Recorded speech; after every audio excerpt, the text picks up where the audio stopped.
রহমতুল্লাহি ওয়া বারাকাতুহু। মানুষ কই যায়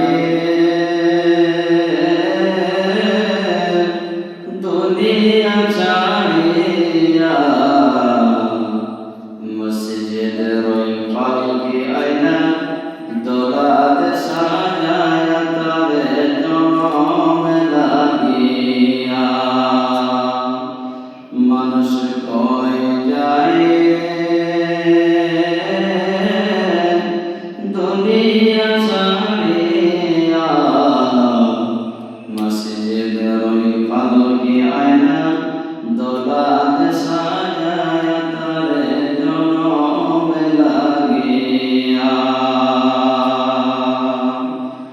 এবারে গাড়ি লাগিয়া করলাম কত মারামারি, মামলা মোকদ্দমা কইরা খাওয়াইলাম রে করে। এবারে গাড়ি লাগিয়া